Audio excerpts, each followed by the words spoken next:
Well, I was a low-level staffer, so I was, an entry-level staff assistant and supervised interns, and the interns were in charge of different little projects, working for the press secretary, doing mail or doing whatever. And it was sort of all hands on deck back then, so you just did what you were told to do. Sometimes I would take notes at a hearing, or sometimes, this or that, and be support. I would run into him occasionally, and I was in my 20s, so I was very young, and I just really looked up to him. I thought he was a champion of women's rights, and I, was very startled by his treatment. The whole atmosphere of the office was very misogynistic in that way, and he wanted to have me serve drinks because he liked my legs and thought I was pretty at this fundraiser, and I refused. And that was sort of the beginning of me being iced out of the office when I refused to cooperate with that. What's interesting, Tara, most so, Americans have an impression of Joe Biden, this kind of grandpa, uncle, good old Joe. The Joe that you describe in your book in great detail is not the Joe Biden that most Americans know, certainly not the Joe Biden that 80 million people just voted for. There was an incident, and I know this is very uncomfortable for you to talk about. This incident has stayed with you for the last 28 years now. It happened in the corridor, I believe, of the Russell Senate office building. If you're comfortable with us telling us, and I only ask because I think there are millions of Americans out there that just don't know this story like they know the the Blasey Ford story or the Stormy Daniels story. So if you wouldn't mind, tell us what the very merry Joe Biden did to you in that corridor, and what did he say to you? Well, it is re-traumatizing to talk about sexual assault. And I go into details in my book. And, there are a couple of interviews where I went into a little more detail. What I want to talk about here today is how it happened. I was asked to deliver him a gym bag. He and I didn't exchange pleasantries that often. Right. He would wink at me, nod at me. He would look me up and down, things like that. He'd put his hands on my shoulders, but he didn't, there was not much of an exchange when I gave him the gym bag. When he sexually assaulted me, it was up against a wall. When he was done with what he did, what stayed with me, what haunted me for 27 years was when he pulled back, he said, come on, man, I heard you liked me. And he seemed annoyed. And I was startled and in shock at that time about what had just happened. And then he got more annoyed, and he looked at me, and it was the Joe Biden that you've seen when he loses his temper. Right. And he said, you're nothing to me. You're nothing. And it was a crushing feeling, because I knew in that moment, by the rejection and how angry he was, because it was sort of emanating from his body, and he turned and grabbed his things and left. My whole body started shaking, not only from the assault, but from the assault of his words. He reduced me to nothing. And when I tried to come forward with my sexual harassment, report, I didn't go into the details of the assault at that time. I started just with the sexual harassment. I was told by another staffer who worked for Evelyn Lieberman, who was the press secretary, that if I went forward, I would be effing destroyed. Wow. And that was very frightening as a 20-something. And I had told reporters that in 2019, in 2020, and it was interesting to see that in the press that a similar story, different staff member, younger one, saying the same things to a political reporter, that they would be destroyed. So the same kind of misogynistic, aggressive atmosphere that you're hearing about in Cuomo's office was the norm in Biden's. The grandpa image is not what I experienced. Joe Biden was all about power and control. When he would put his hand like on my shoulder, it's almost like, the alpha move in the room. He was very, he was just not aware of space, of personal space. Yeah. It was more like I was an object. No, that's how it felt. And you bring up a good point. It was very to get the story forward. I didn't mean to cut you off. I apologize.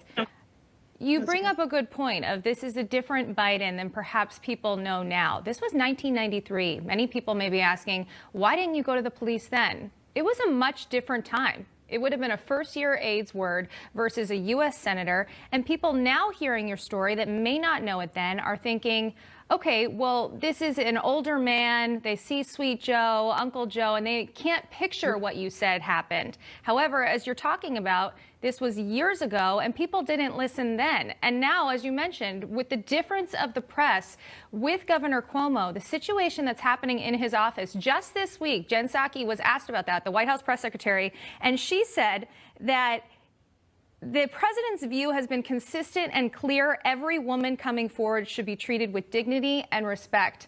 Tara, I don't know you personally, but I imagine you did not feel you were treated with dignity and respect. My life was ripped apart by the media. More than once. Joe Biden, the DNC weaponized the media to tear me to pieces. And that's what happened. And as you know, I think it was just reported out the other day, so I can speak about it. My lawyer is taking action against the New York Times for basically spreading very untrue things about me. I never lied about my education, none of that. They printed my social security number because they printed my congressional ID. So we are taking action about that. And I'm doing this not so much for myself, but for other survivors. And like the Cuomo, the brave woman that came forward, I think that the Democratic Party is out of control. I think it's the power elite have decided to hijack democracy, in my opinion. It is not the party that I knew when I was a young person. And the I was media a is Democrat complicit. all my life. The media is totally complicit with the Democratic Party, and they have been for a long, long time. I mean, you go back to, geez, you can go back to Kennedy, or you go back to FDR, but Kennedy's sneaking people into the White House while his wife and 2 kids are asleep upstairs, and those aren't accusations. That stuff's, there's evidence of that now. We know about these stories now. We didn't know then. Your allegations did not get a lot of coverage before the November election for obvious reasons. It might have affected Joe Biden's ability to win office. You think if Joe Biden were a Republican, your story might have been taken more seriously? It would have been all over. It would have been a ticker tape under CNN every single day. Yeah. Rachel Maddow, instead of spewing anti-Russia stuff, would be spewing that. She's paid $30,000 a day to do what she does. I'm just disgusted with the state of the corporate media and the Democrat. Meanwhile, Joe Biden, putting my story aside, you were mentioning earlier about what's being done. As a progressive, we wanted minimum wage, things like that. We wanted health care.